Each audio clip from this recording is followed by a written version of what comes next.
우리의 메마른 땅을 채워주실 것입니다. 이 시간 그 주님을 바라보며 같이 빈들의 마른 불같이 찬양하며 나아가겠습니다.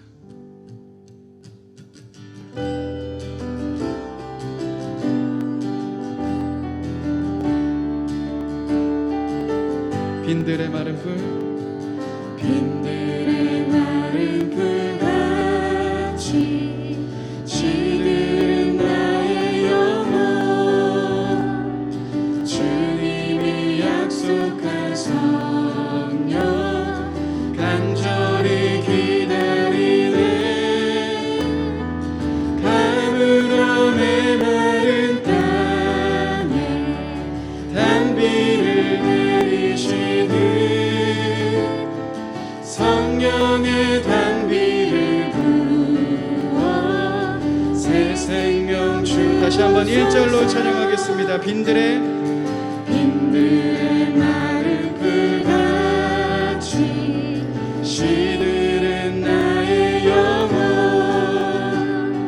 주님이 약속한 성령 간절히 기다리네. 가물어 메마른 땅에 단비를 내리시는 성령의 단비를 부어 새 생명 주옵소서. 반가운 빗소리, 반가운 빗소리 들려 산천이 춤을 추네. 봄비로 내리는 성령 내게도 주옵소서. 가물어 메마른 땅에 단비를 내리시듯 성령의 단비를 부어 새 생명 주옵소서. 철 따라 우러래, 철 따라 우로를 내려 조목이 무성하니 갈급한 내 심령 위에 성령을 부으소서. 가물어 메마른 땅에 단비를 내리시는 성령의 단비를 부어 새 생명. 우리 3절로 다시 한번 찬양하겠습니다. 철 따라 우로를 내려 조목이 무성하니 갈급한 내 심령 위 성령을 부으소서. 성령을 부으소서. 가물어 메마른 땅에 단비를 내리시듯 성령의 단비를 부어 새 생명 주옵소서. 우리 4절로 찬양하겠습니다. 참되신 사랑의 언약 어길 수 있사오랴. 오늘의 흡족한 은혜 주실 줄 믿습니다. 가물어 메마른 땅에 단비를 내리시듯 성령의 단비를 부어 새 생명. 다시 한번 후렴 찬양하겠습니다. 가물어 메마른 땅에 메마른 땅에 단비를 내리시듯 성령의 단비를 부어 새 생명 주옵소서. 우리 찬양하겠습니다. 시작됐네.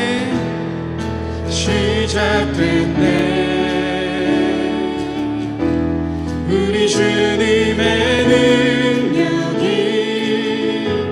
나의 삶을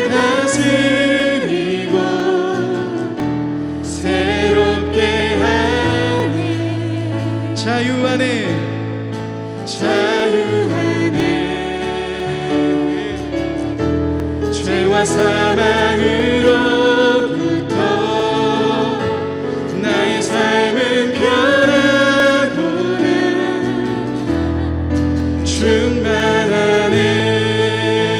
은혜로다 은혜로다 주의 은혜 한량없는 주의 은혜 은혜로다 주의 은혜 변함없는 신실하신 주의 은혜. 다시 한번 처음부터 고백하겠습니다. 시작됐네 우리 주님의 능력이 우리의 삶을 새롭게 나의 하십니다. 삶을 다스리고 새롭게 하네. 자유하네. 자유하네. 죄와 사망으로부터 나의 삶은 변하구나. 충만하네. 은혜로다 은혜로다 주의 은혜 한량없는 주의 은혜 은혜로다 주의 은혜 변함없는 신실하신 주의 은혜 은혜로다 은혜로다 주의 은혜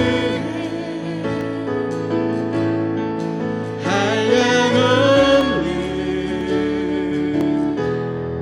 주의 은혜 은혜로다 주의 은혜 변함없는 신실하신 주의 은혜 은혜로다 은혜로다 주의 은혜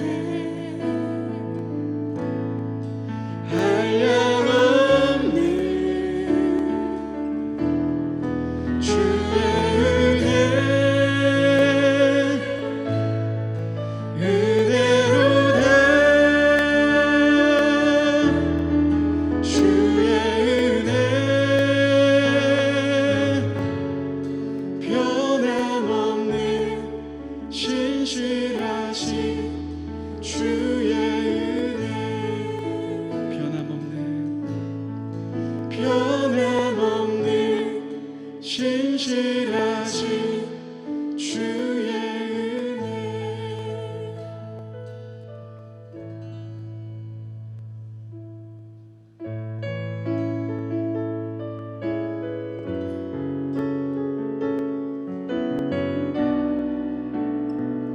우리 함께 찬양하며 나가겠습니다. 하나님의 사랑을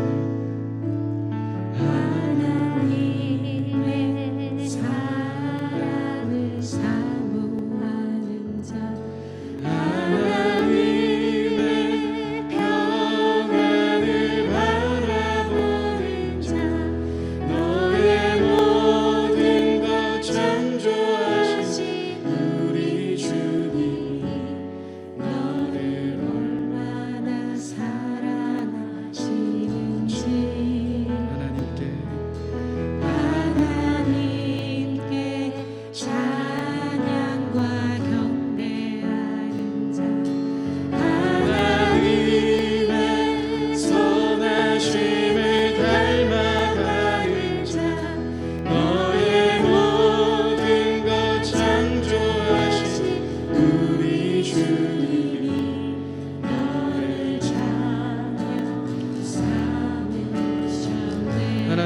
사랑의 눈으로 하나님 사랑의 눈으로 너를 어느 때나 바라보지요. 하나님 인자한 귀로서 언제나 너에게 귀 기울이시니 어두움에 밝은 빛을 비춰주시고 너의 작은 신음에도 응답하시니 너는 어느 곳에 있든지 주를 향하고 주만 바라볼지어다. 하나님 사랑의 눈으로 하나님 사랑의 눈으로 너를 어느 때나 바라보지요. 하나님 인자한 귀로서 언제나 너에게 귀 기울이시니 어두움에 밝은 빛을 비춰주시고 너의 작은 신음에도 응답하시니 너는 어느 곳에 있든지 주를 향하고 주만 바라보지요. 나의 길 오직 그가 하시나니 나의 길 오직 그가 하시나니 나를 단련하신 후에 내가 정금같이 나오리. 다시 한번 우리 믿음으로 고백하겠습니다. 나의 길 오직 나의 길 오직 그가 하시나니 나를 단련하신 후에 내가 정금같이 나오리라. 나의 믿음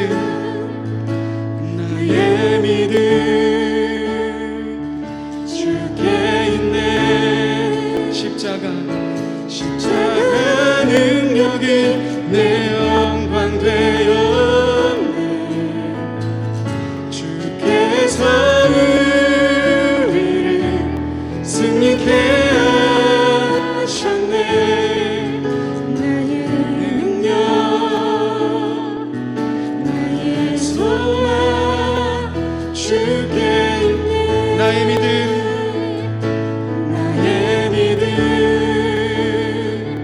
주께 있네.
승리케 하셨네. 나의 능력 나의 소망 주께. 우리의 믿음을 다해서 고백하겠습니다. 나의 믿음 나의 믿음 주께 있네. 십자가 능력이 내 영광 되었네. 주께서 우리를 승리케 하셨네. 나의 능력 나의 소망 주께 있네. 여러분 이 시간 같이 한번 기도하며 나아갔으면 좋겠습니다. 주님이 우리에게 승리를 주셨습니다. 지금 여러분들의 삶 가운데 억압되어 있는 모든 마음들, 나의 삶을 누르고 있는 모든 마음들이 있다면 이 시간 그 주님의 승리하심을 선포하며 나아갔으면 좋겠습니다. 또한 나의 능력과 나의 힘을 의지하는 것이 아닌 주님, 내가 주님을 바라봅니다. 주님만이 나의 능력이시며 주님만이 나의 모든 것 되십니다라고 고백하며 이 시간 더 깊이 주님 앞으로 나아가겠습니다. 함께 기도하겠습니다. 주님, 우리들의 모든 것 되신 주님을 바라봅니다. 오 주님, 주님이 우리의 승리자 되십니다.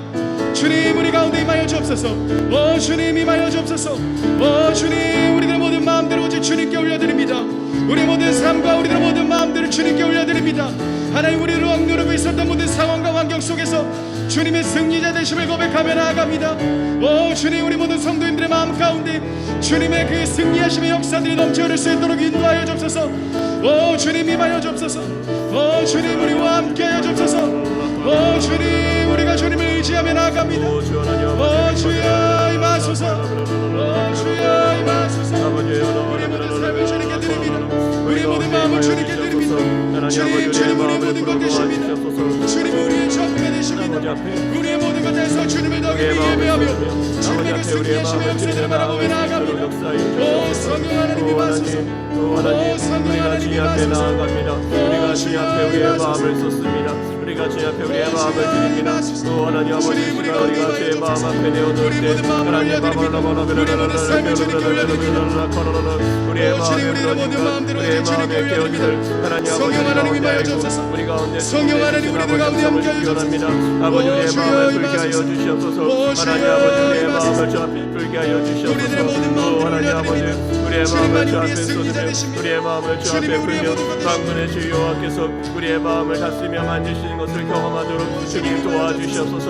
하나님 아버지, 우리의 마음을 하시는 하나님, 우리의 마음을 하시는 하나님, 우리 아버지 앞에 우리의 마음을 드리며 나아가기 원합니다. 오직 주님께 우리들의 모든 마음을 한 가지 더 기도하기 원합니다.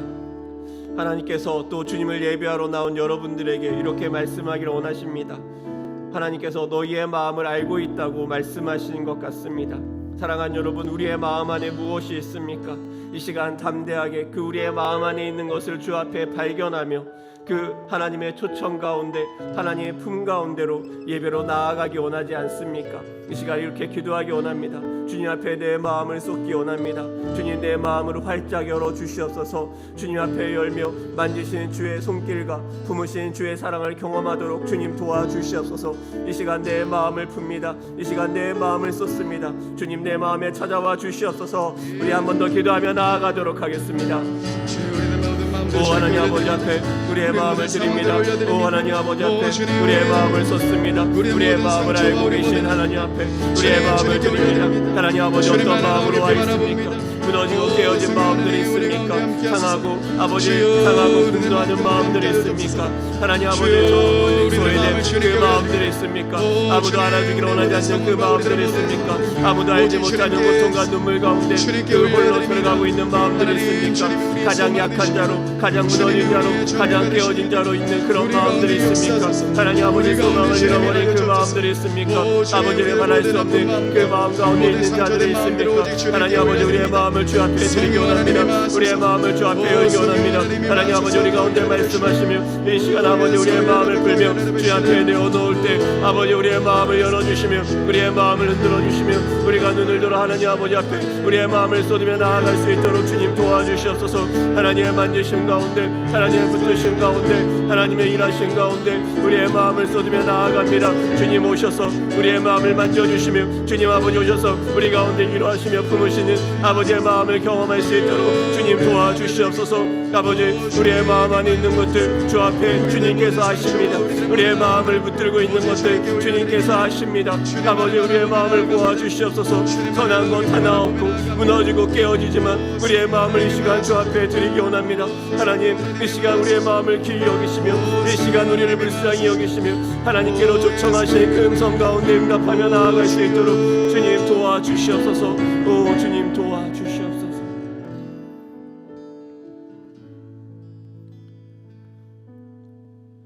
이 시간 우리의 마음을 아시는 우리 하나님 아버지 앞에 나아갑니다.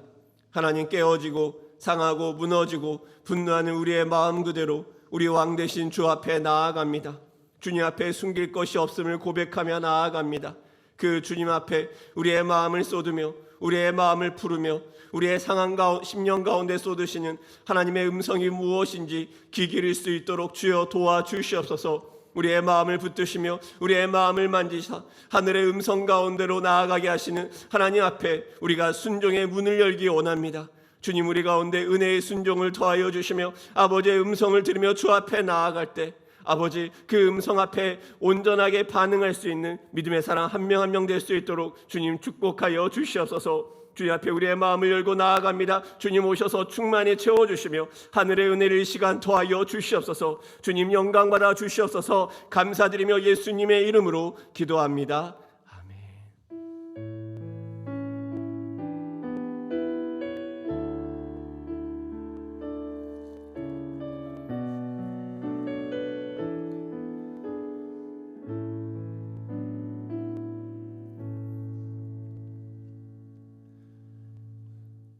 우리 이번 주 학가다 말씀 3번 읊조리며 말씀을 마음에 새기며 나아가도록 하겠습니다. 시편 19편 7절에서 8절까지의 말씀 3번 학가다 하도록 하겠습니다.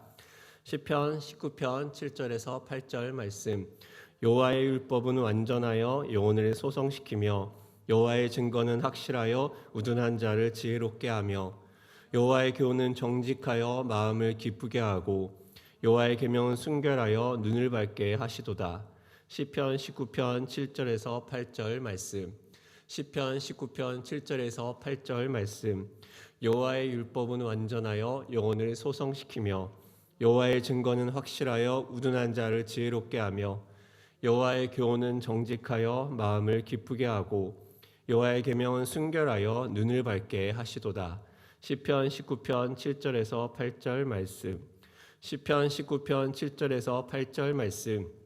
여호와의 율법은 완전하여 영혼을 소성시키며 여호와의 증거는 확실하여 우둔한 자를 지혜롭게 하며 여호와의 교훈은 정직하여 마음을 기쁘게 하고 여호와의 계명은 순결하여 눈을 밝게 하시도다.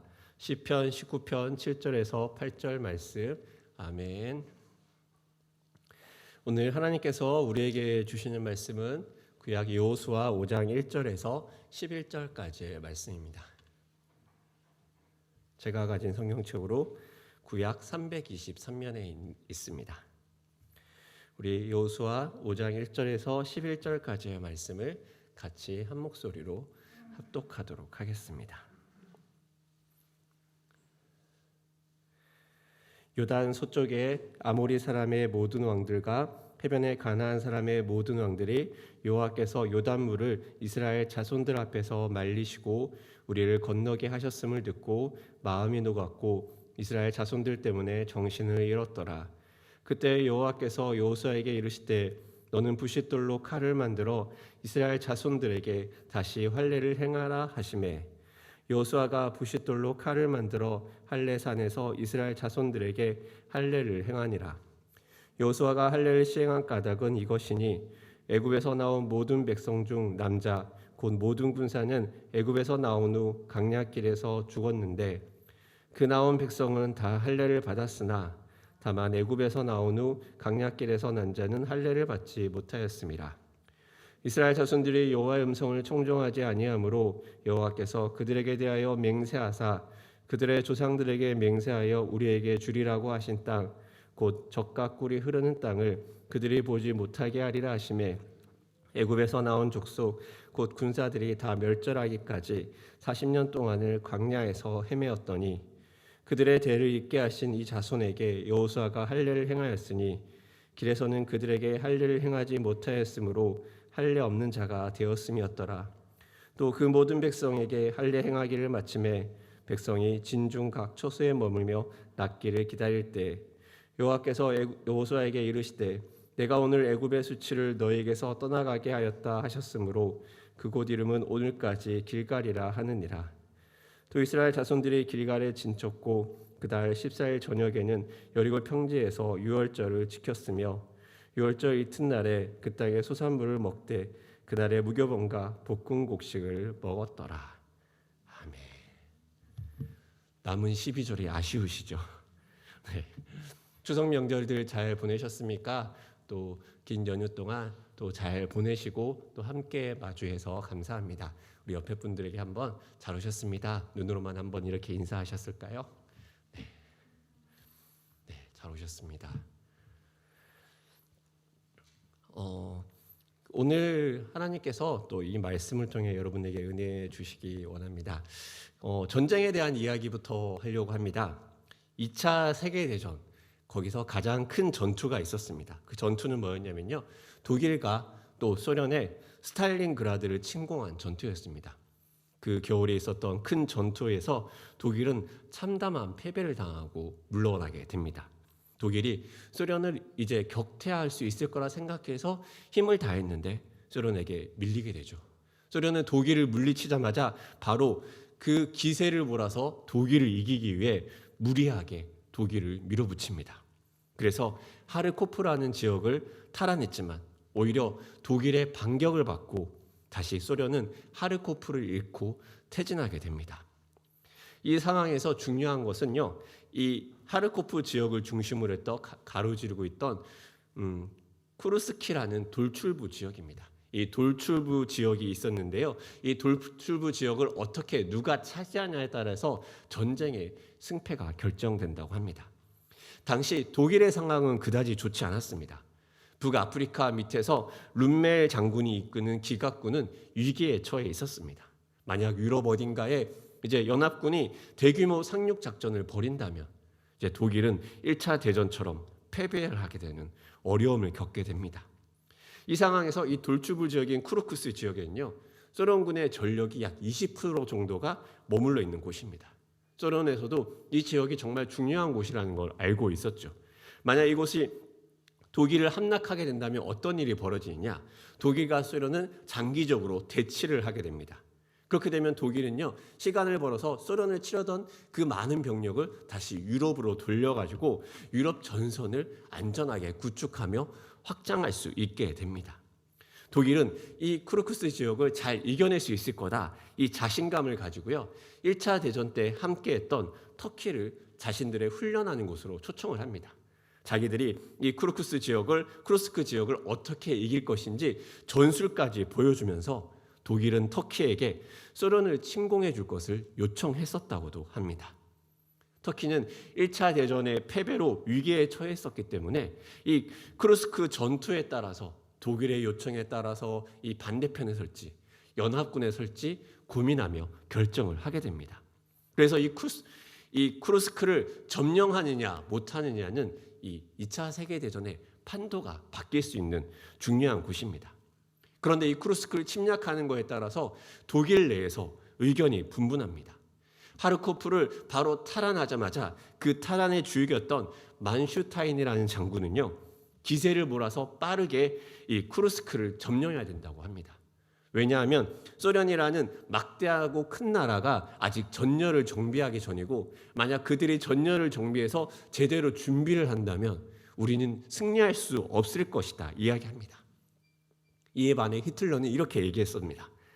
이제 새롭게 개발되고 있는 전차가 개발될 때까지 조금만 기다리면 그들이 비록 숫자는 많을지라도 우리가 질적으로 우수하기 때문에 손쉽게 승리를 할 수 있을 것이다.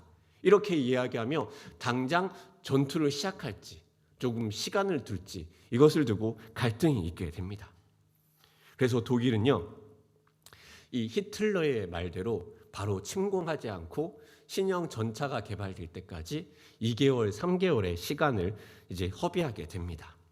이 시간 동안에 소련군은요, 영국 정보국의 정보를 통해서 독일군이 언제 침략할지, 어떤 방식으로 침략할지에 대한 정보를 입수해 갔고요.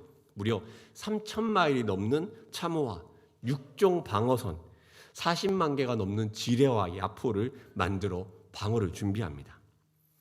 독일의 패착은요, 이 속도전으로 밀고 나가야 될 때 오히려 시간을 벌어주면서 소련군이 안정적인 방어를 할 수 있도록 여유를 줬다는 것입니다.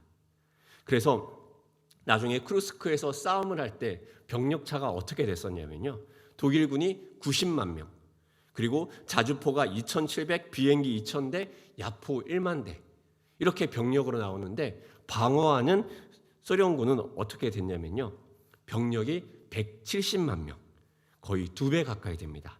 야포가 19,000문, 전차 3,600, 항공기 3,100대를 배치해서 이 소련의 전력 75%를 이곳에 집중한 겁니다. 결과는 소련의 승리로 돌아갔고 이 승리로 인해 터키는 연합군에 들어가게 됩니다.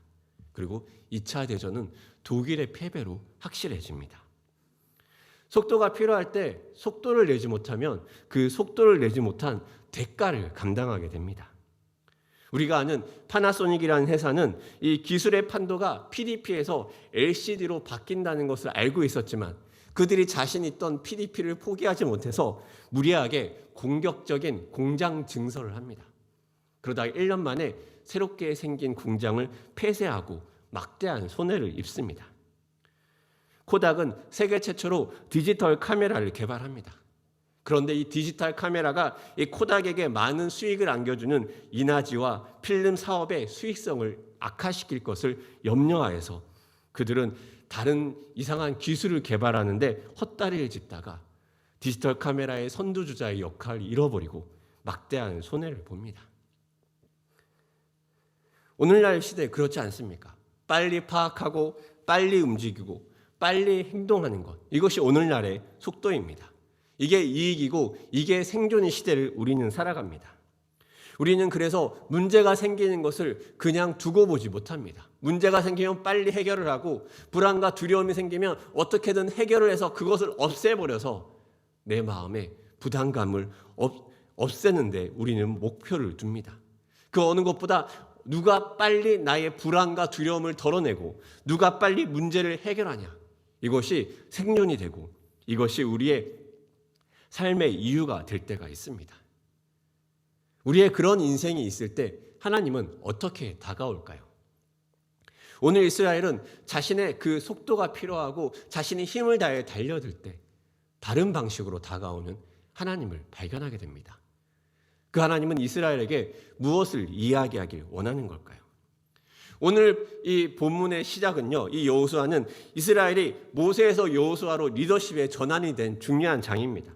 그들의 첫 난관은 바로 앞에 닥친 이 요단의 창이란 물을 어떻게 넘어갈 수 있느냐, 이것이 문제였습니다.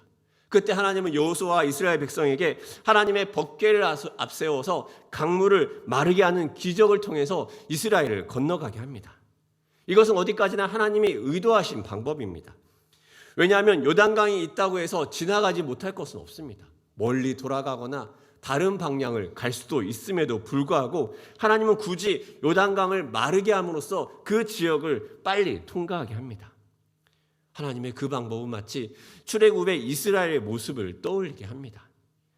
그 뒤를 쫓던 애굽의 병거들을 수장시켰던 하나님의 방법처럼 말입니다. 그렇게 하나님은 이 기적의 방법을 사용하여서 이스라엘 백성들이 애굽을 나온 것처럼 이제 하나님은 이스라엘을 광야에서 끄집어내어서 다시 약속의 땅으로 인도하는 그 걸음 위에 둡니다. 그리고 그 소문은 주변 나라에 쫙 퍼지게 되는 거죠. 강야에서 60만 명이 떠들고 있던 그 군대들이 강야에서 떠돌다가 주변 나라는 긴장할 것입니다. 저 60만의 군대가 언제 어떤 모습으로 쳐들어올 것인가? 신경이 곤두세워지는 문제이기 때문입니다. 왜 그렇지 않겠습니까? 나라마다 이제 첩보와 첩자들을 보내갖고 이스라엘 군대가 지금 어디를 돌고 있는지 체크하지 않겠습니까? 뺑뺑뺑 같은 자리를 돌 때마다 그들은 의아해할 것입니다. 요단강을 건너자마자 그 소식이 요단 서쪽의 아모리 사람과 가나안 왕들에게까지 순식간에 퍼집니다. 전화가 있겠습니까? 이메일 있겠습니까? 누군가는 계속 주시하고 있고 누군가는 그 이상 징후를 발견하자마자 바로 전달을 하고 난리가 나지 않았겠습니까? 이스라엘 백성들이 요단강은 건너오지 못할 거야. 그러니까 다른 방식으로거나 뭔가 좀 시간이 더 우리에게 주어졌겠지 이렇게 생각했던 그 사람들은요, 이제 바로 그 강을 건너자마자 급작스럽게 전쟁을 준비해야 합니다. 이스라엘이 여리고를 향해 들어갔을 때 여리고의 모든 성문이 굳게 닫혀 있고 그리고 출입하는 자들이 없는 것처럼 그들은 곧바로 전쟁을 잘 준비해서 어떻게 방어를 할지 계획을 세우고 미리 그 모든 정보를 첩자들을 통해 듣고 있었다는 것입니다. 임박한 전투의 분위기가 그 당시를 깡 메우고 있는 분위기입니다. 게다가 당시에 도시왕들이 많았기에 큰 성을 기점으로 해서 주변 성들이 함께 힘을 합치거나 함께 연합군을 형성해서 군대를 늘리며 어떻게 이스라엘을 방비할지 고민할 수 있는 상황입니다. 이것은 반대로 이스라엘에게는 좋은 신호일 수 있습니다. 적이 예상하지 못한 시간에 예상하지 못한 방법으로 쫙 전진했다는 것입니다. 허를 찔렀다는 것입니다.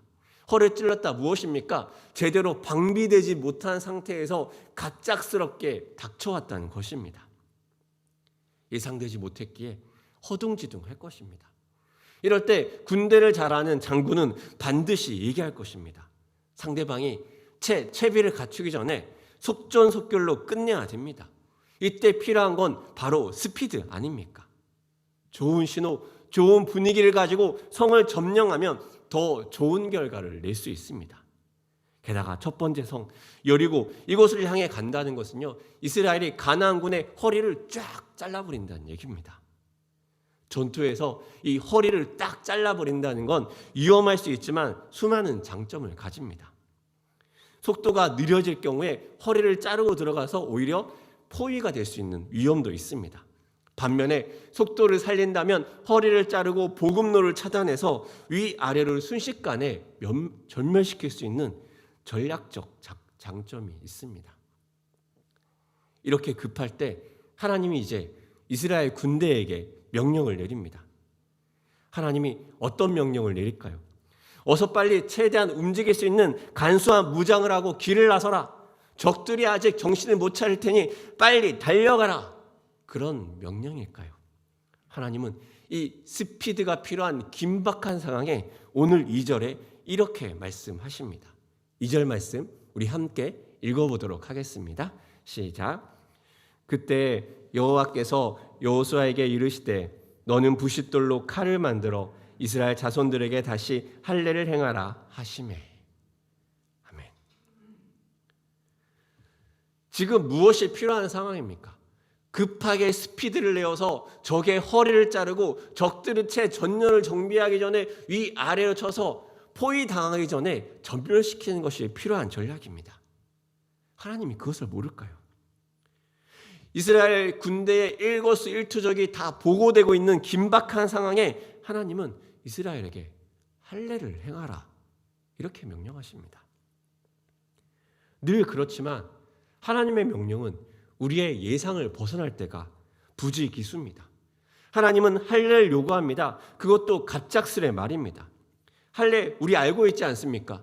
하나님이 애굽을 향해 떠나려던 아브라함 가정에 나타나서 사라가 아브라함 가정 남자들의 표피를 떼어서 일부를 자른 모습입니다. 하나님의 백성의 표식 우리 알고 있지 않습니까? 하나님의 백성이 되는 표징 좋습니다. 그걸 왜 마다하겠습니까?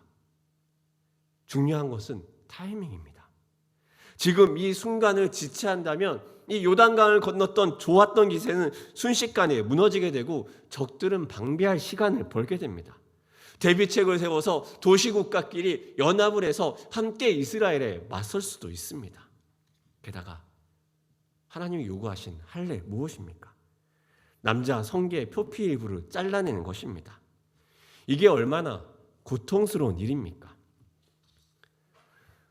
특히 이 표피를 잘라내는 할례는 남자들에게는 상상할 수 없는 고통입니다. 그래서 어릴 때 여자애들과 싸울 때 이렇게 얘기합니다. 여자애들은 너희가 애를 낳는 고통을 아느냐 말할 때 남자들은 너희가 할례를 행하는 고통을 아느냐 이렇게 싸우기도 합니다. 어느 초딩 유튜버가 있었습니다. 그 초딩 유튜버가 SNS에 글을 올립니다. 10,000원짜리 3장에 딱 있는 그림과 함께 이렇게 글을 올립니다. 엄마가 3만 원 주고 돈가스 먹으러 가자고 해서 먹으러 가는 중 흐흐흐. 이 초등학교 유튜버의 기분 좋아 보이는 그 글이 올라옵니다. 기분 좋습니다. 용돈도 받고 맛있는 음식도 먹습니다. 그리고 5시간 후에 새로운 글이 올라옵니다. 여러분, 저 포경했어요. 당분간 영상 못 찍을 것 같아요. 이 초딩 유튜버의 글에 수많은 남성 동지들의 고백이 쏟아집니다. 저는 피자헛으로 당했어요. 저는 PC방 20시간 이용권으로 당했어요. 또 누군가는 말합니다. 난 형이 잡으러 간다고 해서 구경하러 가자고 해서 같이 갔는데 간호사가 다음 환자분 그러는데 엄마가 내 등을 밀었다. 나는 아무것도 받지 못했다. 할례의 문제는 통증입니다. 야곱의 아들들이 디나의 강간 사건으로 세겜 사람들을 살육하기 위해 선택했던 방법 무엇입니까? 할례 받지 않은 자들과 결혼하지 않겠다. 그래서 세겜 사람들에게 할례를 요구합니다. 그래 통증이 가장 심할 때 야곱의 아들들이 가서 그 마을 사람들을 죽이고 약탈합니다. 그 대표 주자인 시므온과 레위 그 몇 안 되는 사람들에게 그 마을 사람들이 몰살을 당합니다. 이게 가능한 이유 무엇입니까?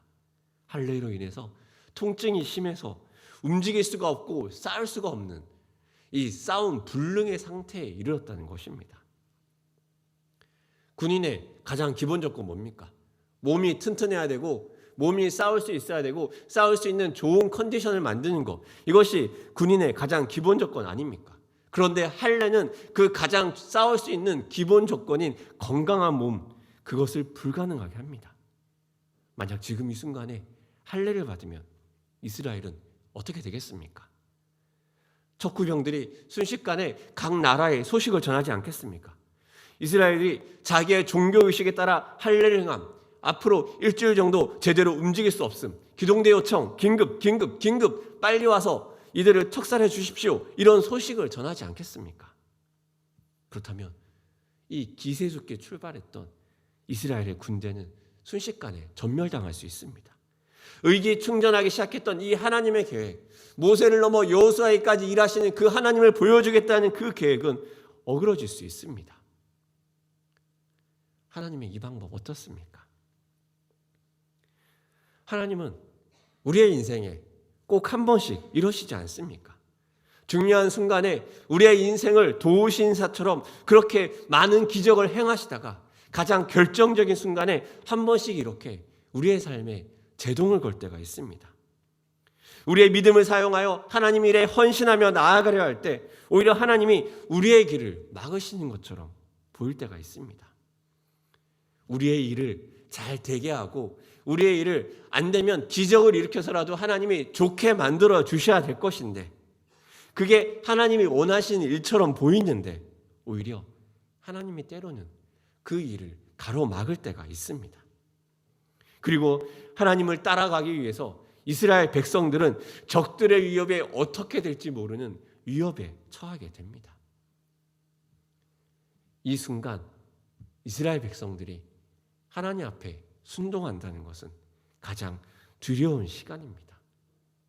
이것을 받아들일 수밖에 없지만, 이것을 또한 저항하고 싶지만, 이것 안에 머무르며 싸우고 싶지만 쉽지 않습니다. 돌아보면 우리의 시간들도 그렇지 않습니까?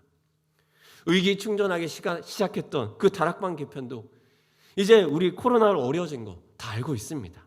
의아합니다. 하나님이 기도하게 하고 하나님이 시작했던 그 다락방 개편, 왜 하나님이 막으시는 것처럼 느껴졌을까요? 이제 코로나와 함께 사는 삶에 적응되고 백신을 맞고 함께 모임에 박차를 가합니다. 사람들의 마음을 모으고 이제 당당히 다시 한번 시작합시다. 우리 다시 한번 부릅시다. 리콜, 그렇게 다시 함께 등등 많은 이야기로 1학기 다락방 종강 예배를 했습니다. 많은 그림이 2학기에 그려져 있었습니다. 그리고 4단계로 방역이 격상되고 아직까지 4단계입니다. 개인적으로 이런 일들을 겪으며 저는 많이 무력감을 느낍니다. 왜 하나님이 우리는 아둥바둥 어떻게든 버텨보며 어떻게 보든 살아가려고 할 때 이 어려운 순간에 하나님은 감당할 수 없는 이 환경을 주시며 하나님은 우리에게 어떻게 순종하길 원하시는 걸까? 성도들은 이미 오랜 시간 더 많이 무감각해지고 이미 신앙이 무너지고 삶이 무너지는 것처럼 보이는데 저들을 더 하나님 앞에 이 예배로 불러드리며 저들을 더 깨우며 저들을 더 하나님 앞에 다시 세우도록 하나님이 더 일하셔야 될 것 같은데 왜 하나님은 이 어려운 상황에 한 걸음 더 물러나게 하실까? 하나님은 이스라엘 백성들에게 할례를 요구하며 6절의 말씀을 하십니다. 우리 함께 좀 긴 말씀이지만 6절의 말씀을 함께 읽어보도록 하겠습니다. 시작. 여호와의 음성을 청종하지 아니하므로 여호와께서 그들에게 대하여 맹세하사 그들의 조상들에게 맹세하여 우리에게 주리라고 하신 땅 곧 젖과 꿀이 흐르는 땅을 그들이 보지 못하게 하리라 하시매 애굽에서 나온 족속 곧 군사들이 다 멸절하기까지 40년 동안을 광야에서 헤매었더니. 아멘. 하나님은 이 중요한 위기 상황에서 한 가지를 꺼냅니다.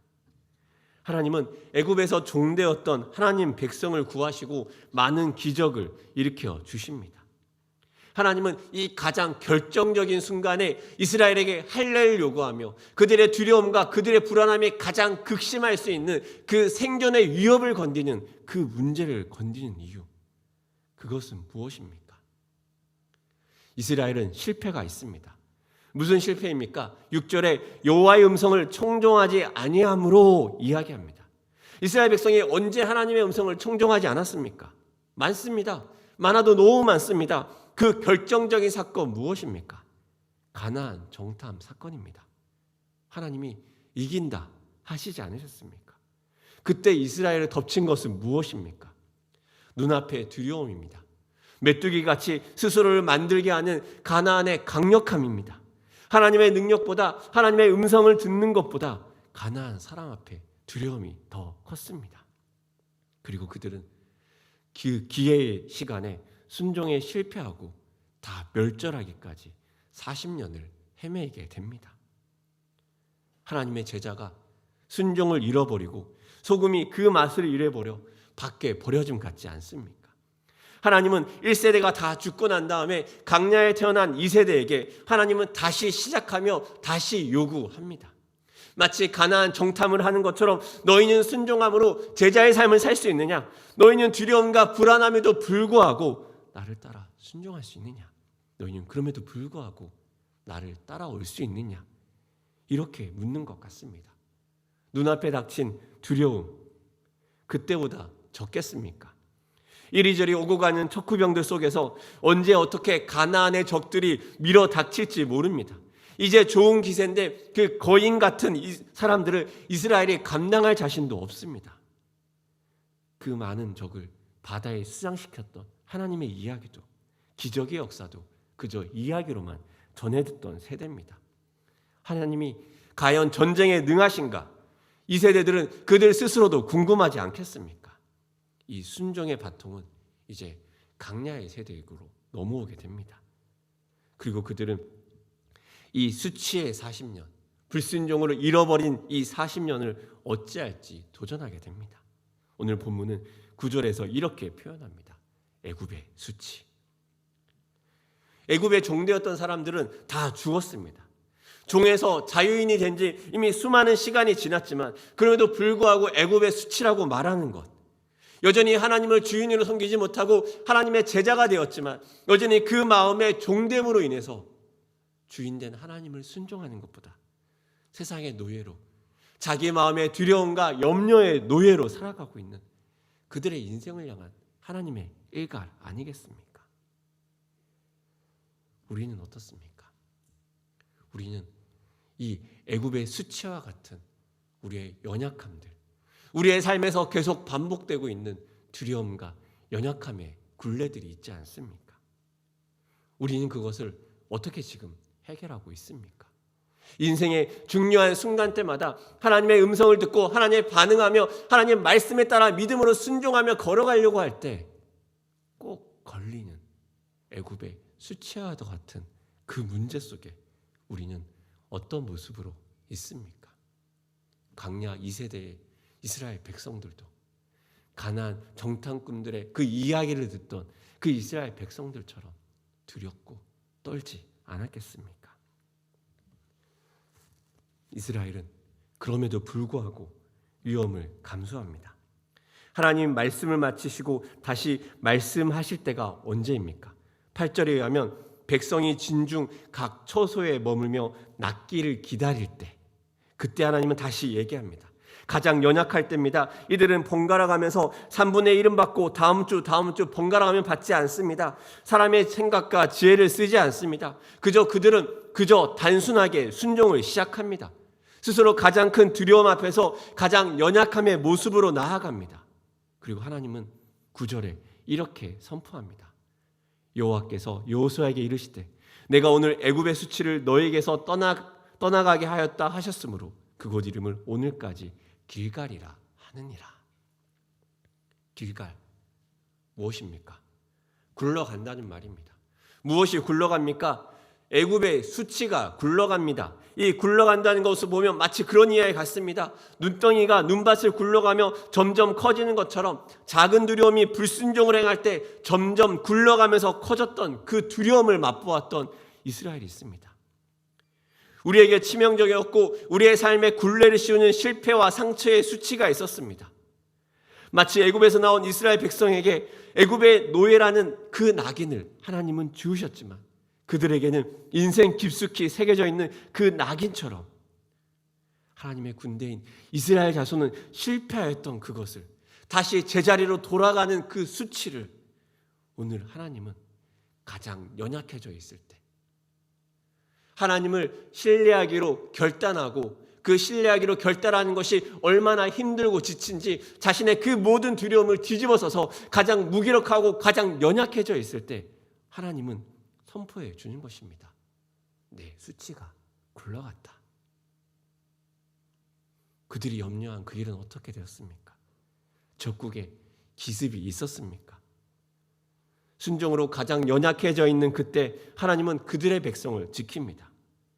시작은 무엇입니까?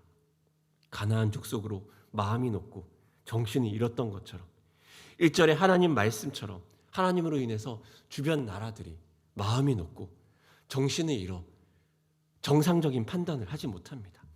하나님은 마치 그때를 노리고 이스라엘의 믿음을 시험하는 것처럼 보입니다. 우리는 바로 눈앞에 작은 것들밖에 보지 못하고 두려워서 순종을 선택하기 어렵지만 하나님은 하나님의 큰 그림을 그리고 있습니다. 순종이 이런 것 아닙니까? 우리는 하나님의 큰 그림을 보지 못합니다. 그렇지만 주님은 우리에게 한 가지만을 이야기합니다. 너의 인생을 내가 책임지겠다. 코로나로 두려움과 염려 가운데 우리는 많은 계획을 세웁니다. 어떻게 하면 조금 더 이 경제적인 어려움을 낫게 할지 고민합니다. 어떻게 하면 이 난간을 헤쳐갈지 고민합니다. 하지만 그 계획과 일들은 우리의 생각대로 되지 않습니다. 그럼에도 하나님의 계획은 무너지지 않습니다. 어쩌면 이 지금을 살아가며 지금의 이 상황 가운데 가장 연약함을 선택하며 그 연약함 속에서 하나님을 바라보는 이 순종이 별거 아닌 것처럼 느껴질지도 모릅니다. 어쩌면 이 시간들은 이스라엘이 그렇게 기다렸던 시간입니다. 이 순종함으로 그들이 그렇게 오랫동안 고대하였던 이 가나안 땅으로 진출할 수 있는 가장 절호의 기회 아니었습니까? 선조들이 실패하였지만 다시금 그 광야의 세대가 하나님 앞에 그 작은 순종을 드림으로 선조들이 꿈꾸었던 하나님의 언약, 그 약속을 성취하는 것입니다. 하나님은 순종하는 하나님의 백성을 지키시고 순종하는 하나님의 교회를 지킵니다. 순종하는 그 백성에게 하나님이 주시는 은혜가 무엇입니까? 바로 그 다음 이어지는 유월절을 허락하는 것입니다. 유월절이 무엇입니까? 하나님이 애굽에서 건져내실 때 이스라엘을 구원하셨던 그것을 기념하는 그 은혜 아닙니까? 어린 양의 보혈이 아니면 보호받을 수 없던 그 은혜의 자리 아닙니까? 하나님은 순종으로 나아가는 그 제자에게 유월절 은혜를 더하십니다. 그 은혜 무엇입니까?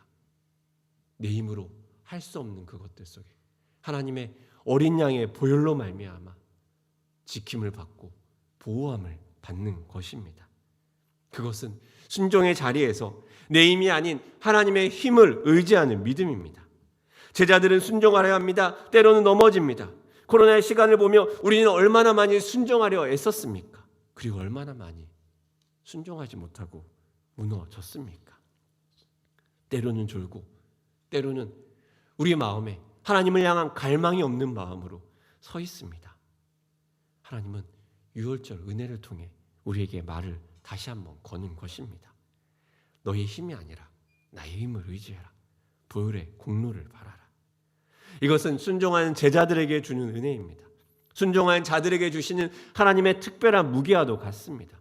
순종은 마치 보상 심리와도 같이 순종함으로 좋은 것을 기대하며 나아가는 것이 아닙니다. 그러함에도 불구하고 하나님을 의지하고 하나님의 은혜만이 나를 지키고 보호하는 것입니다. 그리고 난 뒤에 11절에 이렇게 이어집니다. 유월절 이튿날에 그 땅의 소산물을 먹되 그날에 무교번과 볶은 곡식을 먹었더라. 이것은 하나님의 언약의 성취이자 선포입니다. 그동안 그들이 먹던 만나와 메추라기 무엇입니까? 강야로 나갈 때 가져온 모든 것이 떨어집니다.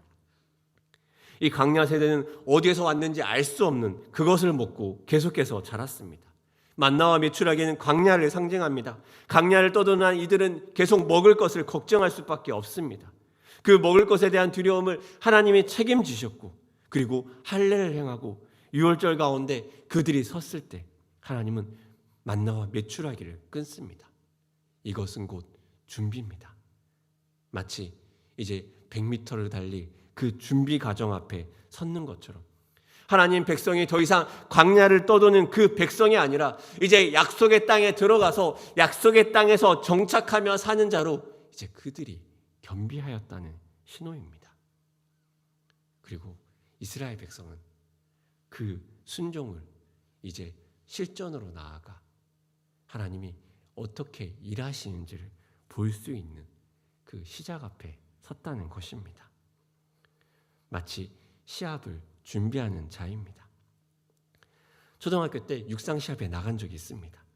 도에서 하는 도민체전입니다. 갑자기 학교 대표로 뽑히고 그렇게 학교가 갑자기 시에서 하는 체육대회에서 우승을 합니다. 학교가 순식간에 시 대표가 돼버립니다. 그 순간 모든 훈련이 틀려집니다. 시에서 적용하는 잘 만들어진 시민운동장에서 훈련과 연습을 합니다. 맨바닥이 아니라 제대로 그어진 트랙에서 합니다.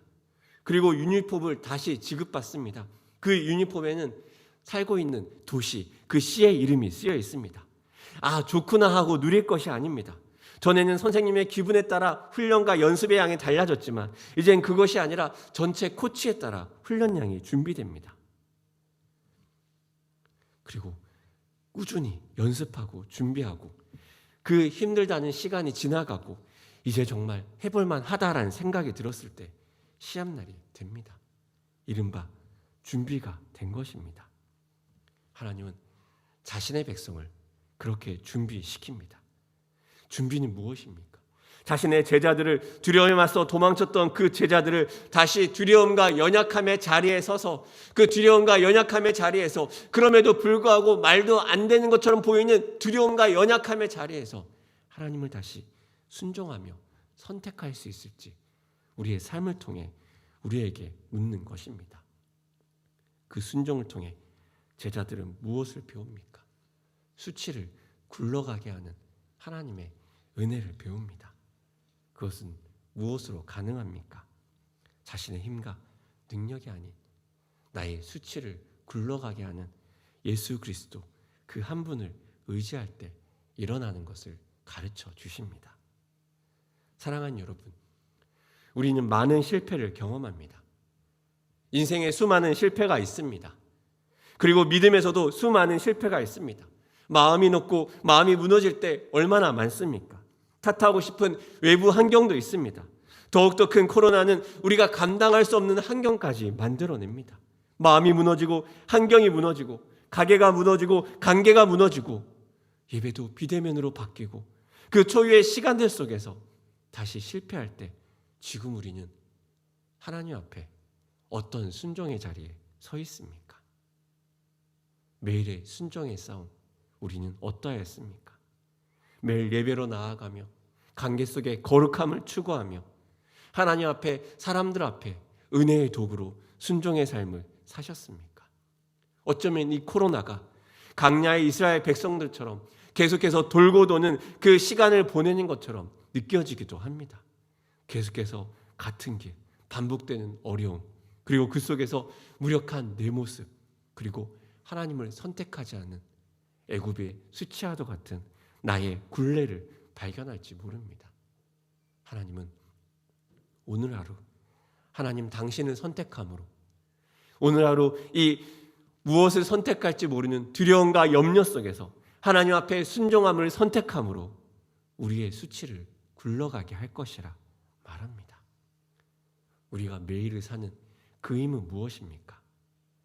다시금 예수 그리스도 앞에 순종하며 하나님의 보혈을 의지하며 나가는 것입니다. 나의 무력함을 인정하며 나의 두렵고 불안한 그 상황 속에서 내 힘이 아닌 하나님의 힘을 의지하는 것입니다. 사랑하는 일산중신 여러분, 우리는 힘든 시기를 지납니다.